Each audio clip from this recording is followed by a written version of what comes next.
বাংলাদেশ আওয়ামী লীগের কার্যক্রমের উপরে যে নিষেধাজ্ঞা জারি করা হয়েছে সেই নিষেধাজ্ঞা যে কোনো সময় তুলে নেওয়া হতে পারে।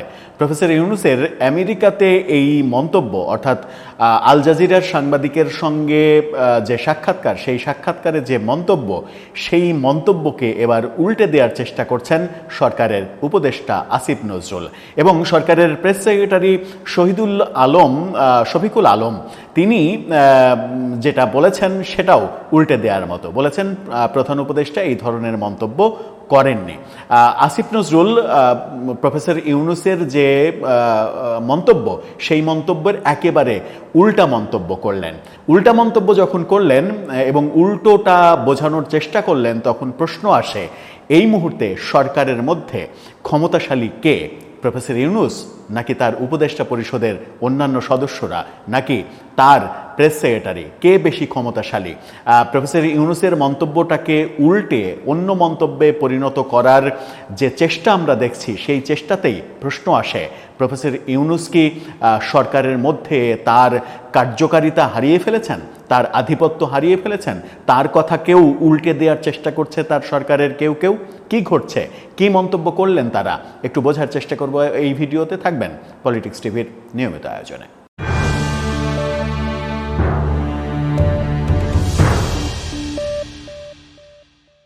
দর্শক, বলছিলাম আমেরিকাতে প্রফেসর ইউনূস আল জাজিরার সাংবাদিকের সঙ্গে সাক্ষাৎকারে যেটা বললেন সেটা হচ্ছে যে আওয়ামী লীগের ওপরে যে নিষেধাজ্ঞা, কার্যক্রমের নিষেধাজ্ঞা, সেটা অস্থায়ী, যে কোনো সময় উঠে যেতে পারে, যে কোনো সময় তুলে নেওয়া হতে পারে।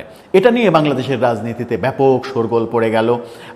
এনসিপি সহ বিভিন্ন জন বলছে যে আওয়ামী লীগের রাজনীতি যদি তার নিষেধাজ্ঞাই তুলে নিতে হয়, অন্য কিছু আওয়ামী লীগকে পুনর্বাসনের করার চেষ্টা করছেন প্রফেসর ইউনূস। যদি তাই হয় তাহলে তাকে তারা ক্ষমা করবেন না, তিনিও ছাড় পাবেন না।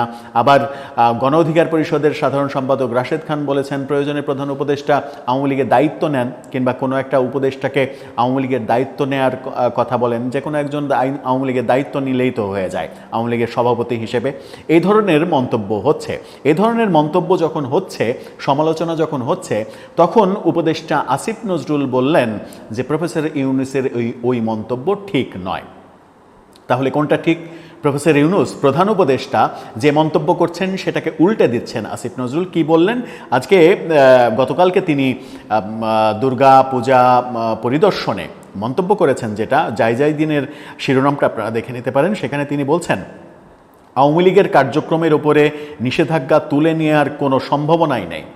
আইন উপদেষ্টা, অর্থাৎ প্রফেসর ইউনূস বলছেন যে কোনো সময় তুলে নেওয়া হতে পারে, আর আসিফ নজরুল বলছেন যে তুলে নেওয়ার কোনো সম্ভাবনাই নাই। তার মানে কে শক্তিশালী, কে ক্ষমতাবান? প্রফেসর ইউনূস নিশ্চয়ই ক্ষমতাবান না। তাহলে আসিফ নজরুল বেশি ক্ষমতাবান। তাহলে সরকার কি আসিফ নজরুল এবং প্রেস উইং তারা চালাচ্ছে? প্রফেসর ইউনূস কি কার্যকারিতা হারিয়ে ফেলেছেন? তিনি কি সরকারে গুরুত্ব হারিয়ে ফেলেছেন? তার কথাটাকে অন্যভাবে একেবারে রিভার্স উপস্থাপন করার কারণ কি এই উপদেষ্টা আসিফ নজরুলের? তিনি তো অন্যভাবেও ব্যাখ্যা করতে পারতেন। তিনি ব্যাখ্যাটা প্রফেসর ইউনূসের ওই মন্তব্যকে কেন্দ্র করেই ব্যাখ্যাটা অন্যভাবে করতে পারতেন, কিন্তু সরাসরি বললেন কোনো সম্ভাবনা নেই আওয়ামী লীগের নিষেধাজ্ঞা তুলে নেওয়ার, এবং সুদূর ভবিষ্যতে নির্বাচনের আগে তো প্রশ্নই আসে না, কোনো কালেই আওয়ামী লীগের নিষেধাজ্ঞা তুলে নেওয়ার কোনো সম্ভাবনা তিনি দেখছেন না। এটা তিনি বলেছেন। কি বললেন তিনি? তিনি বলছেন যে আওয়ামী লীগের ওপর থেকে নিষেধাজ্ঞা তুলে নেওয়ার কোনো সম্ভাবনা নেই। বরিশালে পূজা মণ্ডপ পরিদর্শনে সাংবাদিকদের সঙ্গে কথা বলার সময় তিনি এই মন্তব্য করেছেন। বলেছেন যখন কোনো দলের কার্যক্রম নিষিদ্ধ করা হয় তখন তা স্থায়ী নাকি অস্থায়ী হবে তা নিয়ে প্রশ্ন থাকে, কিন্তু বর্তমানে আওয়ামী লীগের কার্যক্রমের উপরে দেওয়া নিষেধাজ্ঞা উঠিয়ে নেওয়া হবে এরকম কোনো সম্ভাবনা আমি দেখছি না। তিনি আরও বলেছেন বরং আমি যতটুকু জানি যে আন্তর্জাতিক অপরাধ ট্রাইব্যুনালের প্রসিকিউশন দল আছে, তাদের পক্ষ থেকে সংগঠন হিসেবে আওয়ামী লীগের বিচার চাওয়ার পদক্ষেপ নেওয়া হচ্ছে। এই মন্ত্রণালয়টা তো আপনার। এই মন্ত্রণালয়ে প্রসিকিউশন কি ব্যবস্থা নিচ্ছে, কি উদ্যোগ নিচ্ছে, সেটা তো আপনারই সিদ্ধান্ত। সুতরাং আপনি সিদ্ধান্ত দিয়েছেন ওখানে যে এই ব্যাপারে করতে হবে, সেটা আপনি করতেই পারেন, সেই ব্যবস্থা হতেই পারে।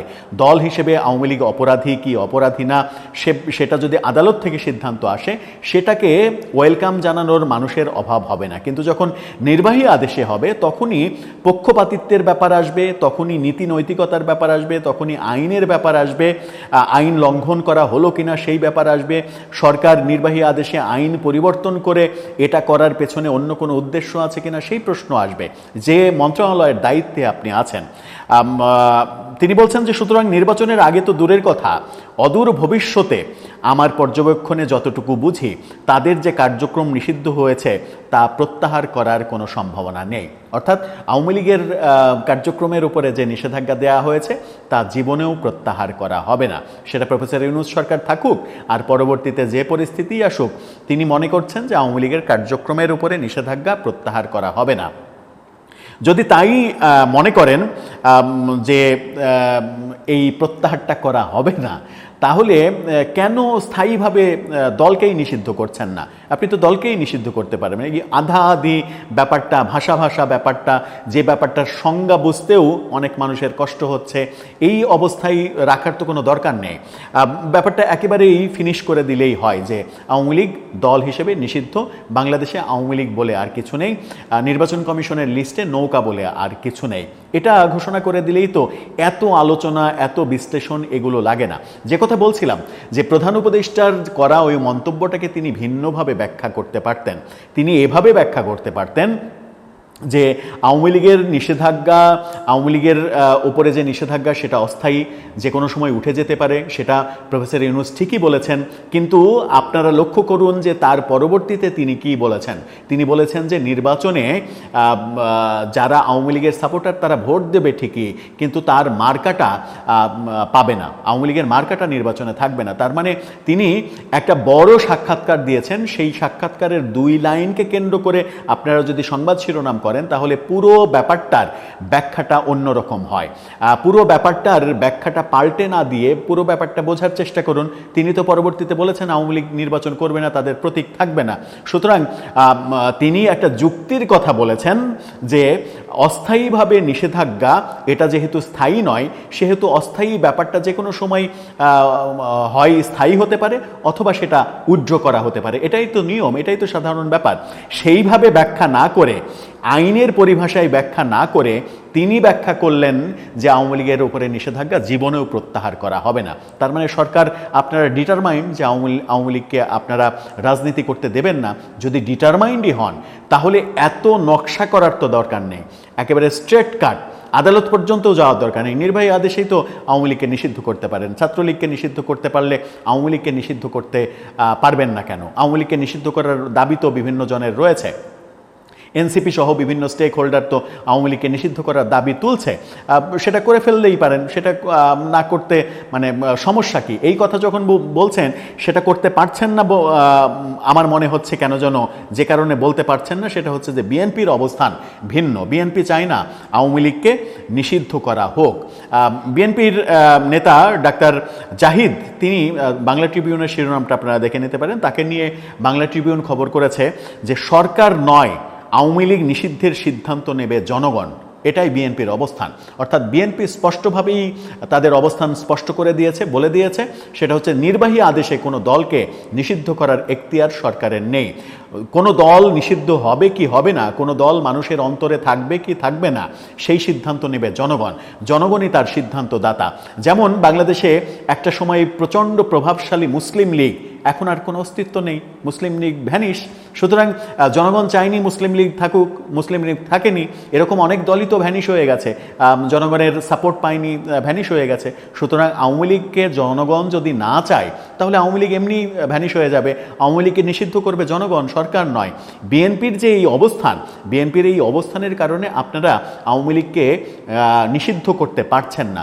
তো যদি পারছেন না, এটা মেনেই নেন, তাহলে এত যুক্তি তর্ক, প্রধান উপদেষ্টার কথা পর্যন্ত পাল্টে দেয়া, ভিন্ন ব্যাখ্যা দেয়া, অন্যভাবে বোঝানোর চেষ্টা করা, এই যে ব্যাপারগুলো, এই ব্যাপারগুলো যেটা মানে মিনিং দাঁড় করায় সেটা হচ্ছে যে সরকারের ভেতরে প্রধান উপদেষ্টার চাইতে বেশি পাওয়ারফুল উপদেষ্টারা কিংবা অন্য ব্যক্তিরা, অন্য স্টেক হোল্ডাররা তৈরি হয়ে গেছেন। অনেকদিন আগে দেবপ্রিয় ভট্টাচার্য বলেছিলেন যে সরকারের ভেতরে আর একটা সরকার বসবাস করছে। এই আলোচনাটা অনেক দিন থেকে অনেকভাবে অনেকেই করছেন। তাহলে কি সেটাই সত্য যে সরকারের ভেতরে আর একটা সরকার বসবাস করছে, যে সরকারটা প্রফেসর ইউনূসকে বিভিন্নভাবে ভিন্ন পথে মানে পরিচালিত করার চেষ্টা করছে? করছে, ভিন্নভাবে গাইড করার, মিসগাইড করার চেষ্টা করছে প্রফেসর ইউনূস, এদের সঙ্গে পেরে উঠছেন না? এই ব্যাপারগুলো কি যে কানাঘুষা, সেই কানাঘুষাগুলো কি আমরা সত্য হিসেবে ধরে নেব? সেই রকম পরিস্থিতি তৈরি হচ্ছে কিংবা তৈরি করতে চান আপনারা? সেই প্রশ্নটা সামনে আসবে। দর্শক, আপনার কি মনে হয়, সরকারে আদতেও কি পাওয়ার হারিয়ে ফেলেছেন প্রফেসর ইউনূস?